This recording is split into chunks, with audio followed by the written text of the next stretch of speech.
With a new video, जो कि आज का टॉपिक है अपना एल्जाइमर डिजीज।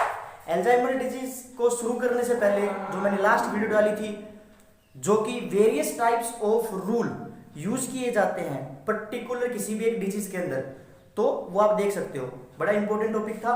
तो आज का टॉपिक शुरू करते हैं जो है एल्जाइमर डिजीज के ऊपर। देखो क्या होता है कि एक इस एल्जाइमर डिजीज को समझने के लिए सिर्फ खाली आपको एक तो ये नाम याद रखना है और बाकी आगे मैं बताता हूँ, बड़ी सिंपल ट्रिक है, एक लाइन के अंदर याद हो जाएगा। क्या है कि सबसे पहले शुरू करते हैं एल्जाइमर डिजीज। एल्जाइमर डिजीज के अंदर सभी को पता है भाई, बुढ़ापे के अंदर होने वाला जो चेंजमेंट होता है, भूल जो आने लग जाती है, मेमोरी इंपेयरमेंट होने लग जाता है, वो सारा सब कुछ एल्जाइमर डिजीज के अंदर होता है। कैसे होता है देखो sir, A stand for acetyl choline, ठीक है, ए स्टैंड फॉर एसिटाइल कोलिन। कैसे देखो, एसिटाइल कोलिन अपने न्यूरोवेस्कुलर सिस्टम के अंदर पाया जाता है, प्लस में पेरिफेरली पाया जाता है। मसल्स के जो कॉन्ट्रैक्शंस करवाता है वो भी सारे के सारे एसिटाइल कोलिन की वजह से होता है। मेमोरी की जो कंडक्शन होती है, रिटेंशन जो पावर होती है, वो सारा जो फंक्शन रोल प्ले करता है दिमाग के अंदर, बॉडी के अंदर, वो एसिटाइल कोलिन होता है। अच्छा, इससे रिलेटेड मैं एक पॉइंट और क्लियर कर देता हूं, ये फर्स्ट न्यूरोट्रांसमीटर था जो आइडेंटिफाई किया गया था, तो याद रखना है, ठीक है। तो सर एसिटाइल कोलिन दिमाग के अंदर पाया जाता है, प्लस में पेरिफेरली भी पाया जाता है, लेकिन बॉडी के अंदर जो दिमाग के अंदर जो इसका फंक्शन होता है वो मेमोरी रिटेंशन होता है, तो इसकी डेफिशिएंसी हो जाती है, ठीक है।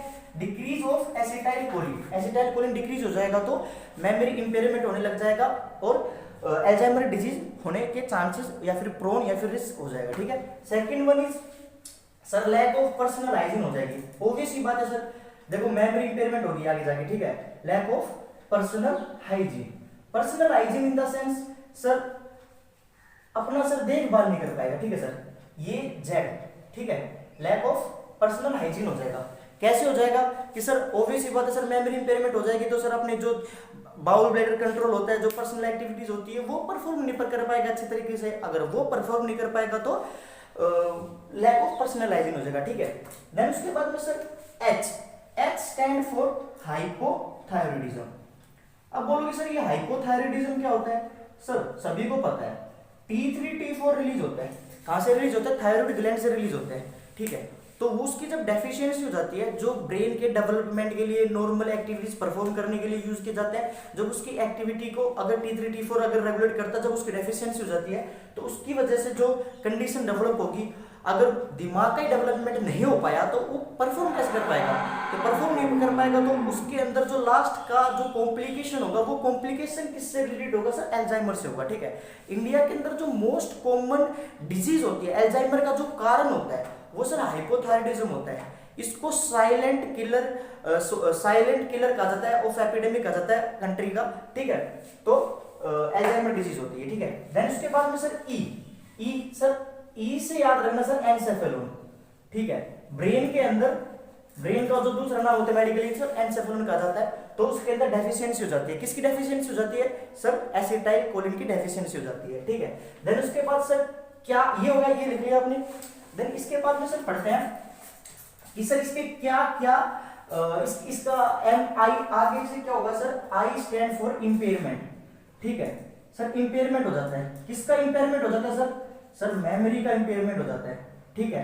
एम स्टैंड फॉर मेमोरी, ठीक है, M E complete. Sir memory का इंपेयरमेंट हो जाता है, ठीक है। तो ये हो गया सर इंपेयरमेंट मेमोरी का। Sir R stand for sir देखो, इस बीमारी का कोई क्योर नहीं है, इसको खाली अपन रिहैबिलिटेट करवाया जा सकता है, या फिर सर इसको रीओरिएंटेशन दिया जा सकता है पेशेंट को, कि भाई बताया जा सकता है कि भाई आपके अंदर क्या परेशानी है, क्या है, तो आप किस चीजों का ख्याल रखा जाना चाहिए, क्या नहीं रखना चाहिए।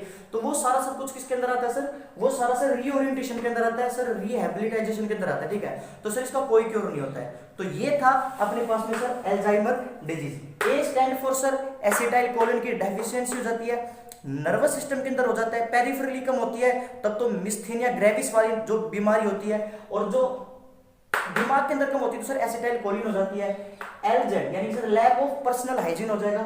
Sir H stand for hypothyroidism, most common cause होता है सर हाइपोथायराइडिज्म इंडिया के अंदर, जिसकी वजह से ये बीमारी होती है। Sir E stand for encephalon के अंदर, सर कि सर दिमाग के अंदर। Then I stand for impairment, M stand for memory, और sir ME sir complete stand for memory. And sir इसका कोई क्योर नहीं होता सर। ये जनरली इसकी उम्र होती है सर 65 साल के बाद में, ठीक है। वैसे 45 साल के बाद में चेंजमेंट आने लग जाते हैं, जो प्री सिनाइल डिमेंशिया जिसे कहते हैं, और जो सिनाइल डिमेंशिया कहते हैं सर 65 ईयर्स के बाद में सर जो मेमोरी इंपेयरमेंट होने लगता है वो होता है। तो ठीक है सर, मेमोरी इंपेयरमेंट होने लग जाता है इसका। अब इसके अंदर कुछ साइन सिम्टम्स है वो याद रखना, उसकी भी बहुत सिंपल वे के अंदर है, आपको कुछ याद रखने की जरूरत नहीं है। आप बस खाली सर 5A याद रख लेना, ठीक है। 5A या 4A मान लो या फिर 5A मान लो, ठीक है, और एक दो मान सकते हैं, बट मैक्सिमम यही होता है, ठीक है। तो 5A होता है सर। 5A मतलब sir A stand for sir anomia. Anomia का मतलब क्या होता है सर, इसके अंदर एल्जाइमर डिजीज के अंदर ए होता है, यानी कि सर एनोमिया होता है। एनोमिया का मतलब ये होता है कि सर ये टाइप होती है एफेजिया के अंदर, जिसके अंदर कोई भी पर्टिकुलर ऑब्जेक्ट्स के नाम याद नहीं रख पाता पेशेंट, ठीक है। तो वो जो कंडीशन होती है उसको सर एनोमिया कहा जाता है, ठीक है। देन इसके बाद में sir A stand for amnesia, ठीक है। क्या हो जाता है सर, एमनीशिया हो जाता है। याद रखना sir, A stand for acetylcholine, A stand for Alzheimer disease, A stand for amnesia, A stand for anomia, याद रखना, ठीक है। एमनीशिया सर वही है सर, याद नहीं रख पाएगा चीजों को सर, भूल जाएगा उस टर्म को कहा जाता है सर एमनीशिया। दो तरह की होती है सर, रेट्रोग्रेड होती है और सर एंटीरियोग्रेड होती है। एंटीरियोग्रेड यानी सर छोटे मतलब कि सर थोड़े से रिमोट मेमोरी खराब नहीं होती है, रीसेंट मेमोरी लॉस होती है, ठीक है। और सर और जो रिमोट मेमोरी होती है यानी सर रिट्रोग्रेड होती है, यानी कि सर डेट ऑफ बर्थ हो गई, अपनी मम्मी पापा का नाम हो गया, या फिर कोई भी ऐसा जो उसके जो परमानेंट मेमोरी खराब होती है सर, वो रिट्रोग्रेड एमनीशिया के अंदर आता है। और एंटीरियोग्रेड एमनीशिया के अंदर सर जो रीसेंट मेमोरी लॉस होती है, ठीक है। देन इसके अलावा sir A stand for anomia हो गया सर, एमनीशिया हो गया। Then sir A stand for sir apraxia, यानी कि सर क्या होता है सर एप्रेक्सिया। एप्रेक्सिया का मतलब ये होता है सर वो आर्टिकुलेट नहीं कर पाएगा। किनको आर्टिकुलेट नहीं कर पाएगा सर, चीजों को, आपस में दो सेंटेंसेस को सर आर्टिकुलेट नहीं कर पाएगा, वो होता है सर एप्रेक्सिया, ठीक है सर। देन इसके अलावा आता है सर, ठीक है, एनोमिया हो गया सर, एनोमिया हो गया सर, एमनीशिया हो गया सर, एप्रेक्सिया हो गया।